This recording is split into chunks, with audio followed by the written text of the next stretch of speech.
Considérez vos Bibles même dans les téléphones. Nous allons prendre les livres du prophète Daniel. Dans l'Ancien Testament. Après Ézéchiel, c'est Daniel. Nous considérons à partir du chapitre 9 du livre du prophète Daniel.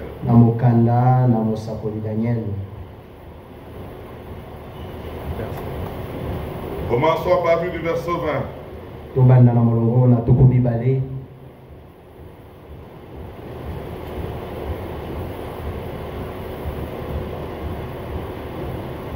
Je parlais encore, je priais, J'ai confessé mon péché nazalaki kotubela lisumu na et ngai le péché de mon peuple, pe lisumu ya libota na ngai mon peuple d'Israël. libota ya Israele Et je présentais mes supplications à l'Éternel, mon Dieu, pe nazalaki kolela liboso na oyo aseko nzambe na ngai en faveur de la sainte montagne de mon Dieu. na ntina na mponzo mpo na ngomba oyo esantu ya nzambe na ngai. Je parlais encore dans ma prière nazalaki na ino koloba kati na libondeli quand l'homme Gabriel, ntango mobali oyo que Gabriel j'avais vu précédemment oyo namonaki mbalo elekaki dans une vision, kati na emononeli moko s'approcha de moi d'un vol rapide apusanaki pene na ngai na koya moko na au lombango moment de l'offrande du soir. na ntango ya mbeka ya pokwa. Il m'instruisit Ye ateyaki ngai et s'entretint avec moi. pe asololaki na ngai Il me dit, ayebisaki ngai je suis venu maintenant pour ouvrir ton intelligence. na ye sikawa mpona kofungola mayele na yo. Lorsque tu as commencé à prier, Ntango oyo obandaki kobondela la parole est sortie. liloba ebimaki Et je viens pour te l'annoncer. pe na ye mpona kopesa yo yango Car tu es un bien-aimé. po ete yo ozali molingami. Sois attentif à la parole zala mpenza na boyoki na maloba na et ngai comprends la vision. pe ososola emononeli. Verset 24. molongo na tuku mibale 70 semaines ont été fixées sur ton peuple bamposo tuku sambo esilaki kotiama likolo na libota na yo et sur ta ville sainte pe na engumba na yo esantu pour faire cesser les transgressions mpona kosilisa mpenza mabeba et mettre fin au péché, pe kosilisa pe masumu pour expier l'iniquité mpona kopesa mbonde na et lisumu yango amener la justice éternelle, pe komema boyengebene oyo ya pour seko sceller la vision et le prophète mpona kotia ndanga na emoneli pe basakoli et pour oindre le saint de saints. pe mpona kopakola esika oyo eleki bule.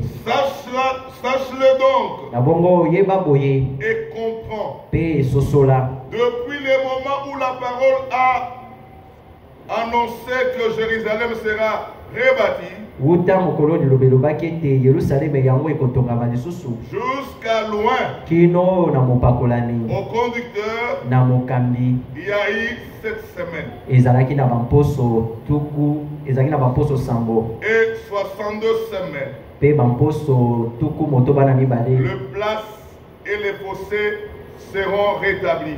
bisika pe mabulu yango nyonso ekozongisama Mais en de temps fâcheux. kasi na bantango moko mpenza ya mabe. Après les 62 semaines, na nsima ya bamposo tuku un motoba na roi mibale sera retranché na bongo mopakolami moko et il n'y akolongolama aura pas de successeur. pe mokitani na ye akozala te. Le peuple d'un chef libota ya nkumu qui moko viendra détruire la ville ekoya mpona kobebisa engumba et les sanctuaires. pe sika ya bule Et sa fin arrivera Pe- comme par une inondation. suka nango ekokoma lokola na bozindisami moko na Il mai. est arrêté que le dévastateur durera jusqu'au terme de la guerre. esilaki koloba mete libebisami yango ekokeba kino na etumba monene.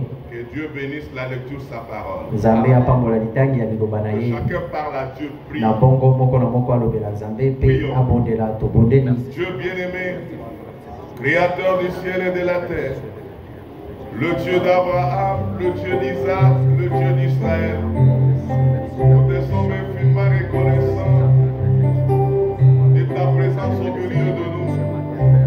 Comme tu l'as confirmé par ta parole, là il y a 2 ou 3 assemblés en ton nom, tu es au milieu d'eux.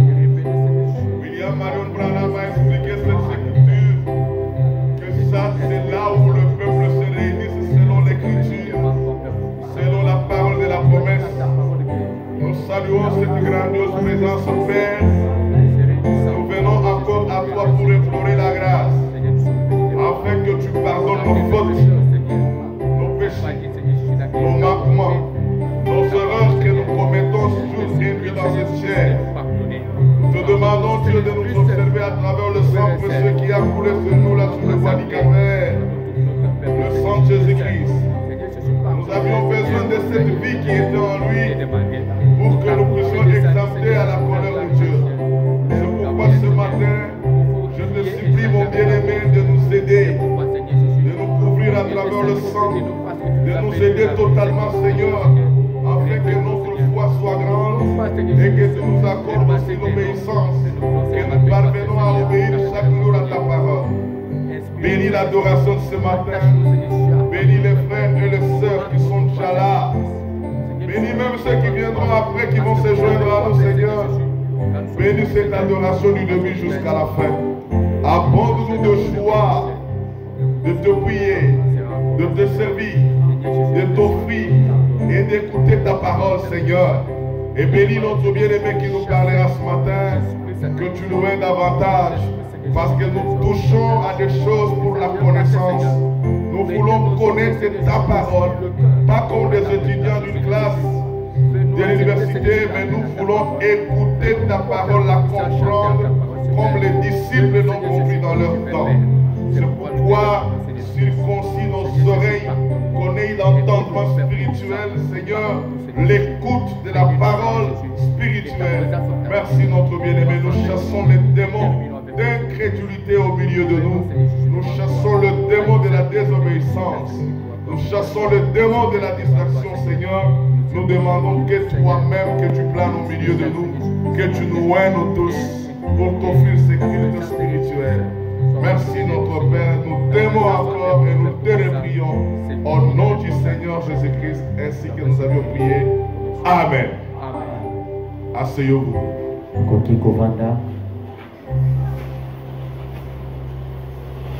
Que Dieu vous bénisse.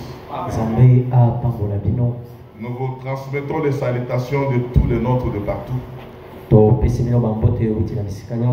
Il y a des frères qui ont demandé qu'on vous salue. Les frères de Goma, entre autres, c'est Calais. Les frères de Lubumbashi, les frères Richard et les autres. Les frères Chimanga de Mbujima. Les frères de partout qui nous suivent aussi sur les réseaux sociaux. Que Dieu le bénisse. Nos prières à qui nous écoutent aussi comme les disciples de Jésus-Christ. Nous voyons encore les vents sont encore vides. Mais nous n'allons pas attendre le faire. Nous allons commencer à l'essentiel. Je vous souhaiterai tous bon appétit et bonne fête de la parole. Nous avions abordé des grands enseignements de connaissances. Aujourd'hui, nous parlons sur les 70 semaines de Daniel. Souvent, on a toujours dit 70 semaines de Daniel. Non, c'est les 70 semaines dans Daniel. Ce n'est pas pour lui. Alléluia. Amen. C'est 70 semaines dans Daniel. Et Dieu a établi pour lui et pour son peuple. Et on va y aller ainsi de suite. Nous vous avons dit d'apporter un stylo et un papier. Parce qu'on va faire le style de l'école de dimanche. Pour que chacun de nous saisisse quelque chose. Bon appétit. Bon appétit. Est-ce que vous croyez que ça c'est la fête? Après le salut, c'est la fête de la parole. Le pain sans levain. La parole sans mélange. C'est dans cette fête que nous refutons toute contrainte. Nous refutons toute interprétation. Pour que Dieu lui-même nous parle. C'est notre bien-aimé le frère Bénédicte. Il pourra nous parler. Chanter courtement. La victoire est dans le sang de Jésus-Christ. La victoire est dans le sang de Jésus-Christ. Je nous donne les gammes, après on chante, mon bien-aimé. Je l'ai aimé, parce qu'il m'aima le premier. Et là,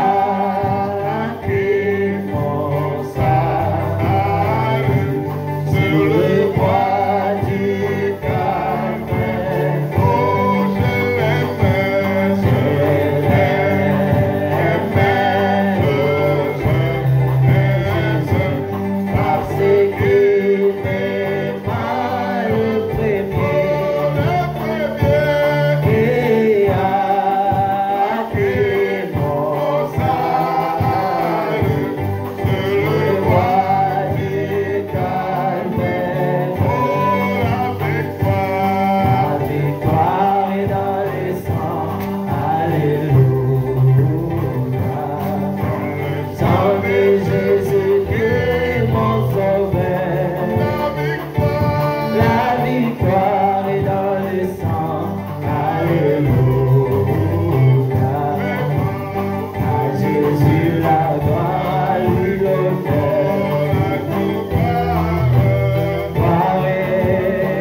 Sauveur.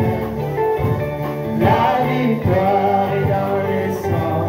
Alléluia. À Jésus la gloire, à lui l'honneur. Gloire et puissance à l'agneau. Gloire à lui l'honneur, à lui l'honneur. La victoire est dans le sang. Alléluia.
Abandonne tes fardeaux au pied de ton Sauveur. Tika mikumba na yo na matambe ya mobikisi na yo. Et il dit, Te si tu crois sans défaillir, soko ndimi kozanga okwesama, si tu crois sincèrement, soko ndimi penza na motema moko, si tu t'abandonnes à lui, soki omitiki epai na ye, lui ye saura te secourir. ayebi kusunga yo. Nous avons un Dieu Tozali na nzambe moko qui ne manque jamais de secours.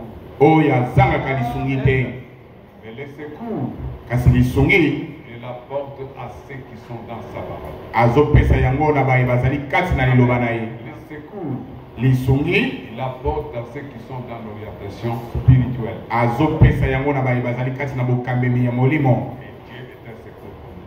Pe nzambe azali lisungi mpona biso. Je vous présente tous la bienvenue Tomeli banso boyei malamu dans cette assemblée. na kati ya lisanga oyo. Soyez vraiment à l'aise. Bozala penza pepele. Nous allons aborder de nouvelles choses. Bande biloko ya sika. De nouvelles choses de la parole. Biloko ya sika ya liloba. Pourquoi nous les abordons? Pona nini tobandi yango? Parce que Frère Franck les a abordés dans les prédications passées. Ezali po ete ndeko Frank alobeli yango na mateya oyo eleki. Alors il fallait qu'on les dise à l'assemblée Sengelaki na biso koloba yango na lisanga. que ça soit un sujet d'enseignement. Ezala penza mokonza moko ya malakisi. Un sujet d'enseignement Mokonza ya malakisi sur les choses touchant la fin du temps. na biloko ekosimba suka ya tango. Pour les choses qui regardent le temps dans lequel nous vivons. Pona biloko oyo etali tango oyo wapi tokobika. La prophétie biblique Lisakoli ya Biblia pour ce temps de la fin. pona tango oyo ya suka. Il fallait qu'on considère cela. C'est que là qui total la yango. Pour que vous tous, Pour être bino banso. vous soyez au même diapason. Bozala na ipumelo moko. Et frère Franck, Nandeko Frank. pour que vous tous, Pour être banso.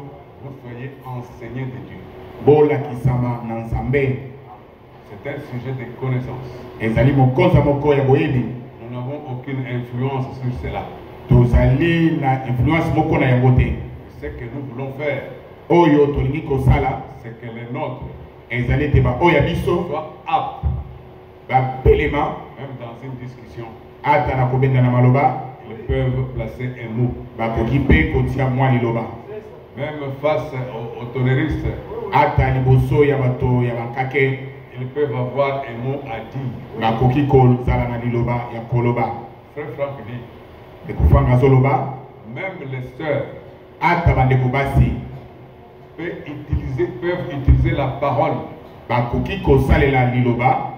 pour s'opposer à une fausse doctrine. Mpona kotelemela nzebi moko ya lokuta ya mabe. Ce n'est pas seulement l'affaire des hommes, Ezali kaka likambo ya moto te. c'est l'affaire de Mibali te.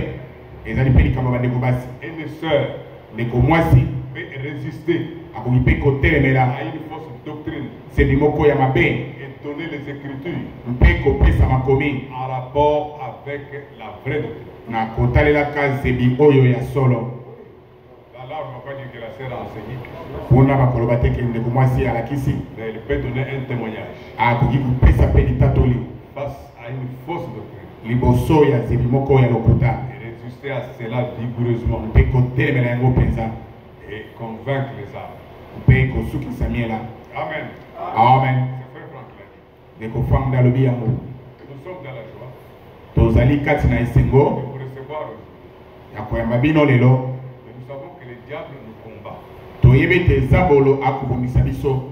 Le diable cessera de nous combattre Zabolo akotika kobundisa biso seulement à la consultation de Dieu. kaka na mbongwana ya banzoto na biso.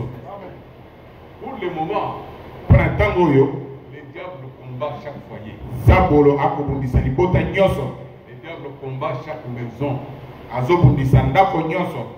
Le diable combat chaque frère, Zabolo akobundisa ndeko mobali nyonso. chaque sœur. Ndeko mwasi nyonso. Qu'est-ce qu'il veut faire? Nini yango ye alingi kosala? Il veut détruire Alingi kobebisa les œuvres de Dieu en nous. misala ya nzambe kati na biso. Il veut détruire.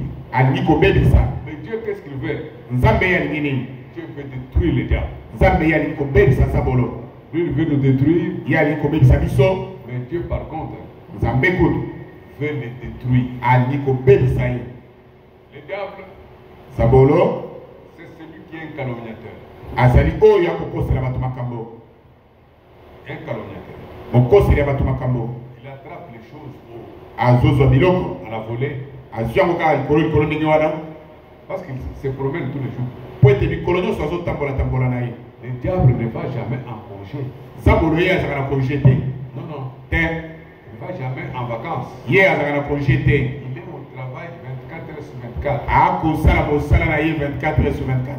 Du 1er janvier au 31 décembre. Kobanda le 1er kilo le 31 décembre. Le diable est au travail. Zabolo ye azalaka kati na mosala. Il cherche Azoluka des affaires.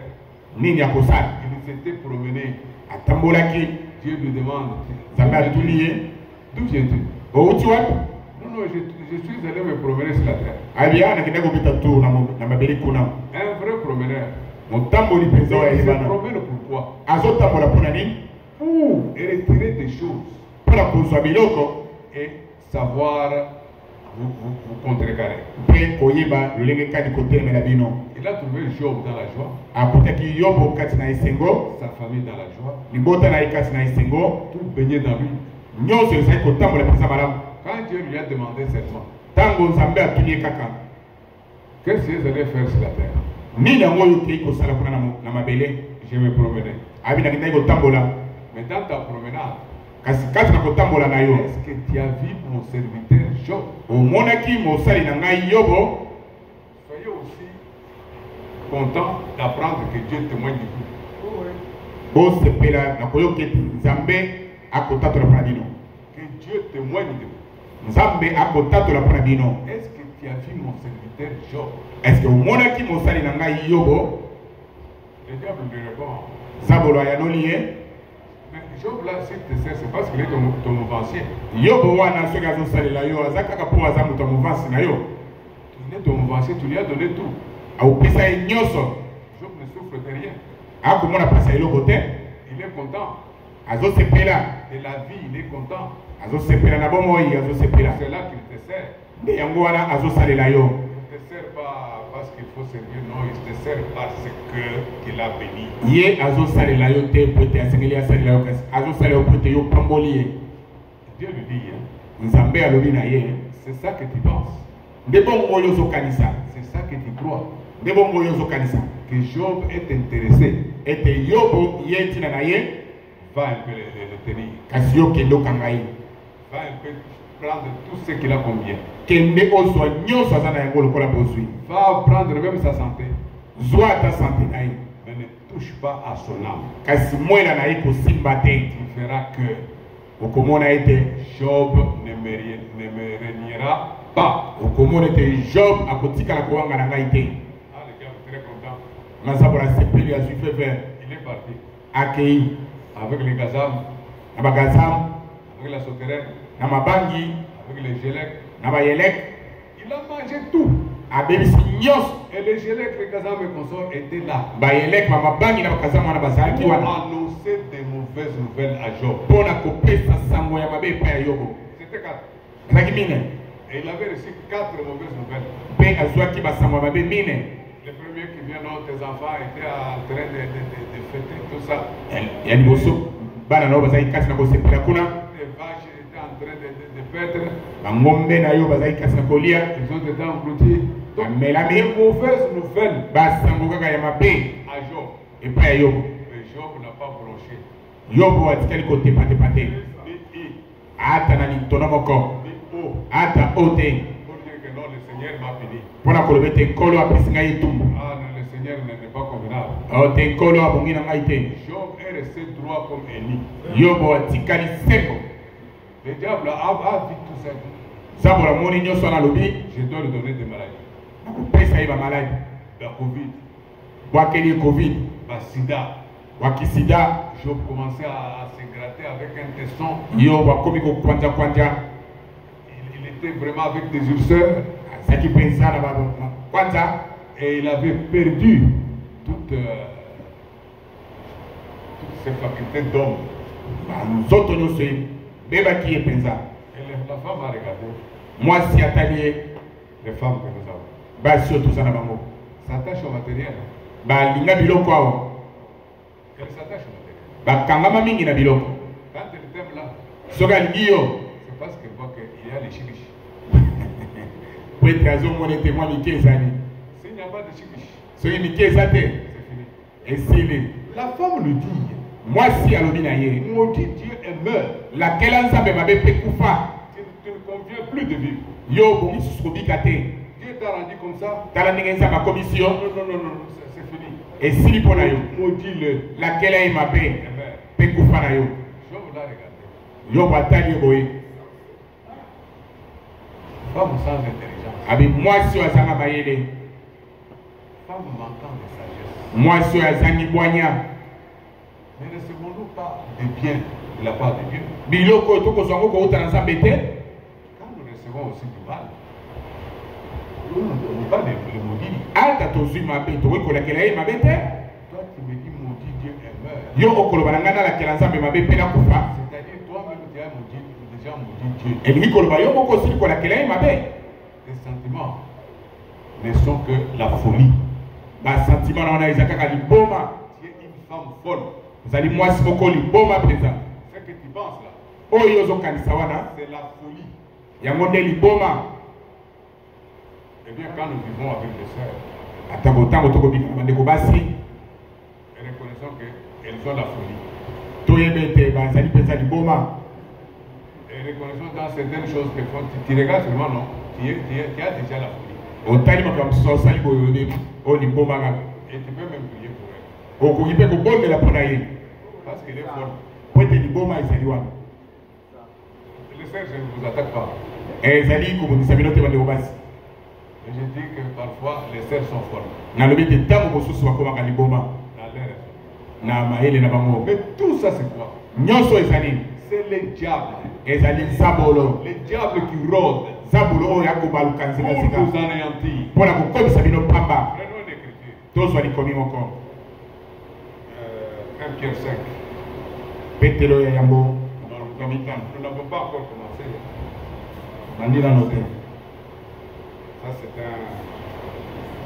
quelque chose à mettre sur la page. Quelque chose à mettre sur la page. Je vais prier quelque chose de très bien. Vous allez voir. C'est ça. 1 Pierre 5, verset 8. Petelo ya yambo mokapa mitano molongo ya mwambe. Soyez sobres, Bozala na ipimelo. veillez. Bosenzela. Votre adversaire, le diable, Mongolo na bino zabolo. rôde comme un lion. Akobaluka lokola nkosi. Un lion rugissant, Lokola nkosi oyo ya konguluma. cherchant qui il dévorera. Kolukaka nani ye akoki kolia. Résistez-lui Botelemela ye. avec une foi ferme, Na kondima moko ya sikisiki. sachant que les mêmes souffrances Koyeba kete bampasi moko moko. sont imposées à vos frères dans le monde. Tiameli bandeko na bino kati na mokili. Attention, Bokeba. les diables rôdent.